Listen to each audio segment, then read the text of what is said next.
നമുക്ക് ആദർശിന്റെയും നയനയുടെയും ഇന്നത്തെ നല്ലൊരു കഥ കേട്ടാലോ? അപ്പൊ ഇന്നത്തെ വിശേഷം വരാൻ കുറച്ച് ലേറ്റ് ആയി കേട്ടോ, അതുകൊണ്ടാണ്. അപ്പൊ എല്ലാരും മറക്കാതെ കയറി കാണാൻ ശ്രമിക്കണം കേട്ടോ. അങ്ങനെ ഇന്നത്തെ കഥയെ നമ്മൾ കാണുന്ന ഒടുവില് നന്ദു പോലീസ് സ്റ്റേഷനിലേക്ക് വന്ന രണ്ട് പ്രതികളെ ചോദ്യം ചെയ്യുവാണ്. അങ്ങനെ ചോദ്യം ചെയ്യുന്ന സമയത്ത് അവരോട് സത്യം പറയടാ, നീയൊക്കെ അല്ലടാ ആ 6 വയസ്സുകാരുടെ ദേഹത്ത് വണ്ടി കയറ്റിയത്, നിന്റെയൊക്കെ കയ്യില് കുഴപ്പമില്ലെന്ന് ചോദിച്ചു.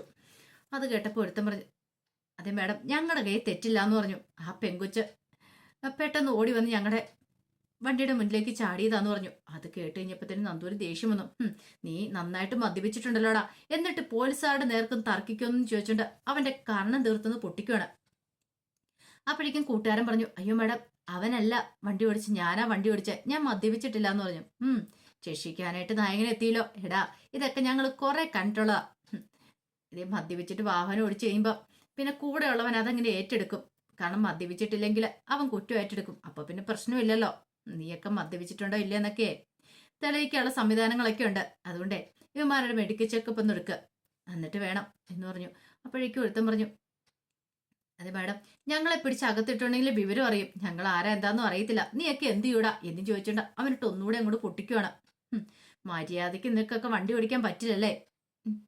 പിന്നീട് ഇത് എവിടെ വെച്ച ഈ സംഭവം ഉണ്ടായെന്ന് ചോദിച്ചു. വഴുതക്കാട് വെച്ചാന്ന് പറയാം. അവിടെ CCTV ദൃശ്യങ്ങളൊക്കെ ഉള്ള സ്ഥലങ്ങളാ. ആദ്യം ആ ദൃശ്യങ്ങളൊന്ന് കളക്ട് ചെയ്യട്ടെ, എന്നിട്ട് നിന്നെയൊക്കെ എന്ത് ചെയ്യണമെന്ന് തീരുമാനിക്കുന്നുണ്ട്. പാവം പിടിച്ചൊരു പെങ്കൊച്ചിന് ദേഹത്തേക്ക് വണ്ടി കയറ്റിയിട്ട് അവന്മാരിന്ന് പ്രസംഗിക്കുന്നു എന്ന് പറഞ്ഞു. അങ്ങനെ ഒടുവിൽ അവന്മാരെ മെഡിക്കൽ ചെക്കപ്പിനായിട്ട് 1-2 പോലീസുകാരും കുട്ടിയും കൂടെ വിടുവാണ്. നന്ദുവിന് ആകെപ്പാട് ടെൻഷനായി. നന്നായിട്ട് ഒരുങ്ങി വന്ന ഈ ഒരു ദിവസം തന്നെ എല്ലാം നശിപ്പിച്ചു എന്നൊക്കെ ഓർത്തുകൊണ്ട് നന്ദു ആകെപ്പാട് അസ്വസ്ഥതയോടെ അവിടെ പോയി ഇരിക്കുവാണ്. പിന്നീട് നന്ദു അങ്ങോട്ട് വന്നിരുന്ന് ആലോചിക്കുകയാണ്. നല്ലൊരു ദിവസമായിരുന്നു ഇന്ന്. അവന്റെ അടുത്തേക്ക് പോകുമ്പോൾ നല്ല സെറ്റപ്പായിട്ട് വേണം പോവാനായിട്ട്. കാരണം അവനുമായിട്ട് രാത്രി ആദ്യമായിട്ടാണ് ബർത്ത്ഡേ ആഘോഷിക്കാനായിട്ട് പോകുന്ന ആ ഒരു ചിന്ത ഉണ്ടായി കഴിഞ്ഞപ്പോൾ തന്നെ നന്ദുവിന് ഭയങ്കര സന്തോഷം തോന്നി. അപ്പോഴാണ് നന്ദു സമയം നോക്കുന്നത്. 11 മണിയായി. ദൈവമേ, 10 മണിയാകുമ്പോൾ അവന്റെ അടുത്തേക്ക് ചെല്ലാന്ന് പറഞ്ഞാ ഇപ്പൊ തന്നെ ഇറങ്ങിയേക്കാം എന്നൊക്കെ കരുതിയിട്ട് നന്ദു പുറത്തേക്ക് വരുമ്പോഴത്തേനുമാണ് നവീൻ അങ്ങോട്ടേക്ക് വരുന്നേ. നവീൻ വന്ന് ഇറങ്ങി കഴിഞ്ഞപ്പോ നന്ദു ചോദിച്ചു, എന്താ നവീനേട്ടാ? അല്ല, നന്ദു തിരക്കിലാണെന്ന് ചോദിച്ചു. അതെ, കുറച്ച് ഇത്ര സമയമായില്ലേ, ഞാൻ പോകാനായിട്ട് ഇറങ്ങുമായിരുന്നു പറഞ്ഞു. നന്ദു, ഒരു കുറച്ച് സമയം എനിക്ക് വേണ്ടി ചെലവഴിക്കണമെന്ന് പറഞ്ഞു. നന്ദു ചോദിച്ചു, എന്താ നവീനേട്ടാ? ഞാൻ അല്പം തിരക്കിലായിരുന്നു എന്ന് പറഞ്ഞു.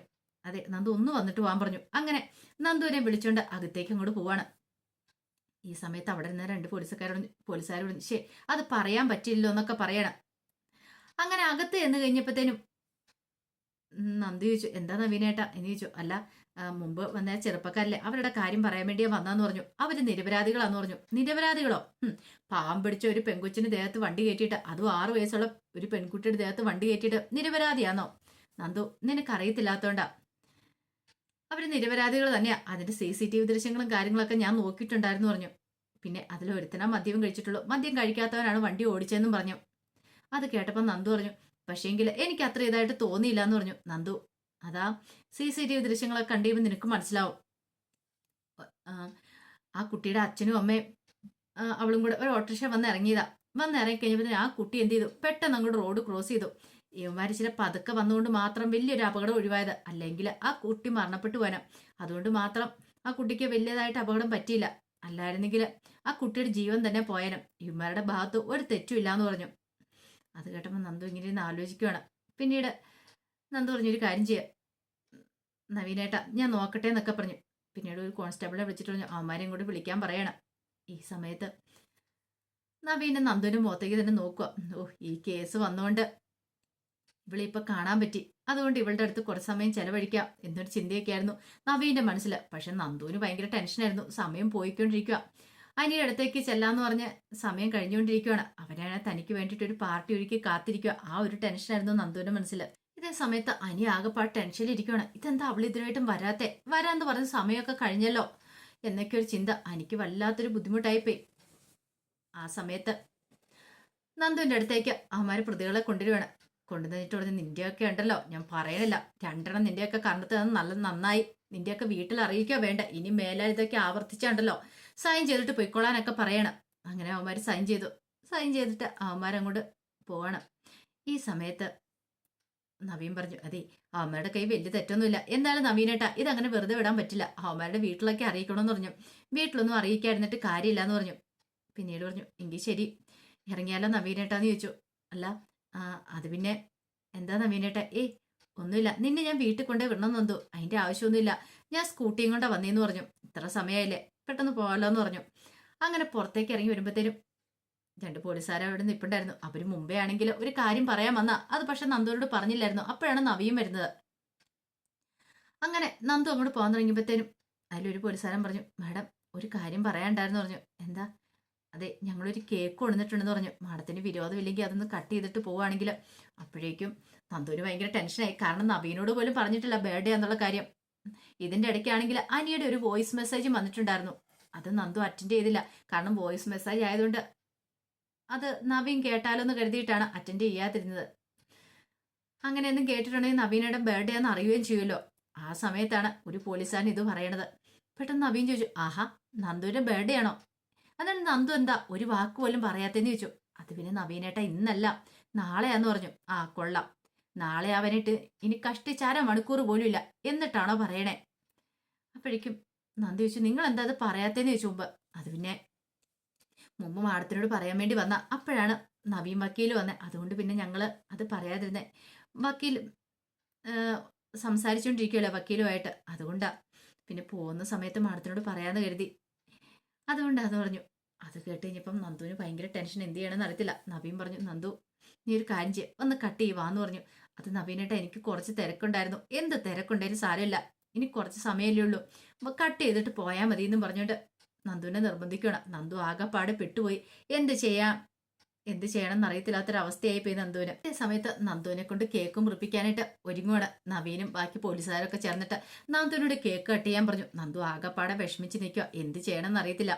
ആ കൃത്യ സമയത്ത് തന്നെ അനി 12 മണി കഴിഞ്ഞപ്പോൾ നന്ദുവിന്റെ ഫോണിലേക്ക് വീഡിയോ കോൾ വിളിക്കുകയാണ്. അപ്പം നന്ദു ഫോൺ അവിടെ വെച്ചിരിക്കുമായിരുന്നു. അപ്പോഴേക്കും അവിടെ ഉണ്ടായിരുന്ന വനിതാ പോലീസ് ആ വീഡിയോ കോൾ വരുന്നുണ്ട്. അനിയാന്ന് കണ്ടു കഴിഞ്ഞപ്പോഴത്തേനും പെട്ടെന്ന് ഇത് കോൾ അറ്റൻഡ് ചെയ്തിട്ട് പറഞ്ഞു, അതെ നന്ദുമാട ഇവിടെ കേക്ക് കട്ട് ചെയ്യാനായിട്ട് ഒരുങ്ങുക. നന്ദുമാടത്തിന് ബർത്ത്ഡേ അല്ലേന്ന് ചോദിച്ചു. ഒരു നിമിഷം അനി ഞെട്ടിപ്പോയി. അതെ കാണിച്ചു തരാമെന്നും പറഞ്ഞുകൊണ്ട് എന്ത് ചെയ്തു, ഫോൺ അങ്ങോട്ട് തിരിച്ചു പിടിച്ചു. വീഡിയോ കാണിച്ചു കൊടുക്കുവാണ് അവിടെ കേക്ക് കട്ട് ചെയ്യുന്നത്. കൃത്യസമയത്ത് കണ്ട കാഴ്ച എന്ന് പറഞ്ഞാൽ നവീന്റെ വയലേക്ക് നന്ദു കേക്ക് വെച്ച് കൊടുക്കുന്ന, അതുപോലെ തന്നെ നവീൻ നന്ദുവിനും വെച്ച് കൊടുക്കുന്നത്. എനിക്കത് കണ്ടു കഴിഞ്ഞപ്പോൾ സഹിച്ചില്ല. ദൈവമേ, ഈ കാഴ്ച കാണാനാണോ താൻ വിളിച്ചത്? അവള് തന്നെ പറ്റിക്കുവാണോ എന്നൊരു ചിന്ത മനസ്സിലേക്ക് വന്നു. എനിക്ക് ആകെപ്പാടെ തലറങ്ങുന്ന പോലെ തോന്നി. അപ്പോഴേക്കും അവിടെയൊക്കെ സെറ്റ് ചെയ്തിരുന്ന ആ പയ്യൻ വന്നിട്ട് ചോദിച്ചു, എന്താ സാറേ 12 മണി കഴിഞ്ഞല്ലോ, കേക്ക് കട്ടിയായിരുന്നു, ആരും വന്നില്ല എന്നൊക്കെ ചോദിച്ചു. അത് കേട്ടപ്പോൾ എനിക്ക് നല്ല ദേഷ്യം വന്നു. എന്താടോ വന്നില്ലെങ്കിൽ താൻ കട്ട് ചെയ്യുവോ എന്ന് ചോദിച്ചു. അല്ല സാറേ, ഇതൊക്കെ വേസ്റ്റ് ആവില്ലേ? വേസ്റ്റ് ആ താൻ വേണേ എല്ലാം എടുത്ത് കഴിക്കുക, അല്ലെങ്കിൽ ആ കടലിലേക്ക് എല്ലാം കൂടി എടുത്ത് എറിയാനൊക്കെ പറഞ്ഞിട്ട് ദേഷ്യപ്പെടുവാണ്. വല്ലാത്തൊരു ദേഷ്യമായിരുന്നു അനിയുടെ മനസ്സിൽ ആ സമയത്ത്. കാരണം നന്ദു പറ്റിച്ചു എന്നൊരു ചിന്തയായിരുന്നു അനിയുടെ മനസ്സിലുണ്ടായിരുന്നേ. കേക്ക് കട്ടിയത്തെല്ലാം കഴിഞ്ഞ് കഴിഞ്ഞപ്പോഴത്തേനും നന്ദു വന്ന് ഫോൺ എടുക്കുമ്പോഴത്തേനും ആ വനിതാ പോലീസുകാർ പറഞ്ഞു, അതെ അനിസാറ് വിളിച്ചിട്ടുണ്ടായിരുന്നു. ഞാൻ പറഞ്ഞു മാഡം കേക്ക് കട്ട് ചെയ്യുമെന്ന്. പിന്നെ ഞാൻ വീഡിയോ കോളായിരുന്നു, കാണിച്ചു കൊടുക്കുകയും ചെയ്തെന്ന് പറഞ്ഞു. അതോടെ കേട്ട് കഴിഞ്ഞപ്പോൾ നന്ദുവിന് ഭയങ്കര വെപ്രാളമായി. അപ്പോഴേക്കും നവ്യം വന്നിട്ട് ചോദിച്ചു, എന്താ നന്ദു പെട്ടെന്ന് അപ്സെറ്റ് ആയത്? ഒന്നുമില്ല, ഇത്ര സമയമായില്ലേ, വീട്ടിലേക്ക് പോകാത്തോണ്ടൊരു ബുദ്ധിമുട്ട് ആണോ? അങ്ങനെ ഒരു കാര്യം ചെയ്യും, ഞാൻ കൊണ്ടുവിടാന്ന് പറഞ്ഞു. വേണ്ട വേണ്ട, ഞാൻ തനിച്ചു പോയിക്കൊള്ളാന്ന് പറഞ്ഞു. അങ്ങനെ നന്ദു പെട്ടെന്ന് പോകാൻ ഇറങ്ങുവാണ്. നവീന് ഭയങ്കര സന്തോഷമായി. ഈ കൃത്യസമയത്ത് തന്നെ വന്നു. അതുകൊണ്ട് നന്ദുവിനെ ബർത്ത്ഡേ ആഘോഷിക്കാൻ പറ്റി. അവൾക്ക് ആദ്യം മധുരം കൊടുക്കാൻ പറ്റി എന്നൊക്കെ ഒരു ചിന്തയായിരുന്നു നവീന് ഭയങ്കര സന്തോഷമാവുകയും ചെയ്തു. പിന്നീട് നന്ദു നേരെ അനി പറഞ്ഞ സ്ഥലത്തേക്ക് വരുവാണ്. നല്ല സ്പീഡിൽ തന്നെ സ്കൂട്ടി വിട്ട് വരുന്നേ. അങ്ങനെ അവിടെ വന്നു. കടൽത്തീരത്ത് വന്നു കഴിഞ്ഞപ്പോഴത്തേനും അവിടെ ആരെയും കാണുന്നില്ല. അവിടെയൊക്കെ ഡെക്കറേറ്റ് ചെയ്ത് വെച്ചിരിക്കുന്നതൊക്കെ നന്ദു കാണുവാണ്. ഹാപ്പി ബർത്ത്ഡേ എന്നൊക്കെ പറഞ്ഞിട്ടുണ്ട്. നന്ദു അവിടെ നോക്കിക്കഴിഞ്ഞപ്പോൾ അനിയെ കണ്ടില്ല. അനിയുടെ ഫോണിലേക്ക് വിളിക്കുക.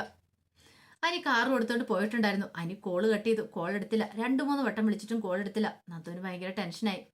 ആ സമയത്താണ് അവിടേക്ക് അതൊക്കെ ഡെക്കറേറ്റ് ചെയ്ത് ആ പയ്യൻ വരുന്നത്. എന്താ മാഡം എന്ന് ചോദിച്ചു. അല്ല അത് പിന്നെ അനി സാറ് പോയല്ലോ എന്ന് പറഞ്ഞു. ആകെപ്പാടെ ദേഷ്യത്തിലായിരുന്നു. 10 മണി ആയി കഴിയുമ്പോഴത്തേനും മാഡം വരുമെന്നൊക്കെ പറഞ്ഞുകൊണ്ടിരുന്ന. പക്ഷെ മാഡത്തിനെ കാണാതെ വന്നു കഴിഞ്ഞപ്പം സാറിന് ആ പാടെ അസ്വസ്ഥനായി. അങ്ങോട്ടും ഇങ്ങോട്ടും നടക്കുന്നുണ്ടായിരുന്നു. ഒരു 12 മണി കഴിഞ്ഞപ്പോഴത്തേനും മാഡത്തിന്റെ ഫോണിലേക്ക് വിളിക്കുന്നുണ്ട്. അതിനുശേഷം ആകെപ്പാടെ ദേഷ്യത്തിൽ എന്നോടും ദേഷ്യപ്പെട്ട് ഇറങ്ങിപ്പോയെന്ന് പറഞ്ഞു. അത് കേട്ട് കഴിഞ്ഞപ്പോൾ നന്ദുവിന് ഭയങ്കര വിഷമായി. മാഡം വിഷമിക്കൊന്നും വേണ്ട, ഒന്നുകൂടെ വിളിച്ചു നോക്ക്. സ്നേഹം ഉള്ളതുകൊണ്ടായിരിക്കും സാർ അങ്ങനെ വഴക്കടിച്ച്. ഒന്നുകൂടെ വിളിച്ചു നോക്കി എടുക്കുമായിരിക്കും എന്നൊക്കെ പറഞ്ഞു. നന്ദു വീണ്ടും വിളിക്കുക. പക്ഷെ അനി കോൾ എടുത്തില്ല. അനി ദേഷ്യത്തോടു കൂടി കോള് കട്ട് ചെയ്യുവാണ്. നന്ദുവിന് എന്ത് ചെയ്യണമെന്ന് പോലും അറിയണ്ടായിരുന്നില്ല. വല്ലാത്തൊരു ടെൻഷനായി പോയി. അപ്പോൾ അതിൻ്റെ വിശേഷങ്ങളൊക്കെ നമ്മൾ കാണുന്നത്. ഇതിൻ്റെ ബാക്കി വിശേഷങ്ങളുമായിട്ട് വൈകുന്നേരത്തെ പ്രമോയി വരാട്ടോ. ഒരിക്കൽ കൂടി എല്ലാവർക്കും ശുഭദിനം നേർന്നുകൊണ്ട് നിർത്തുന്നു.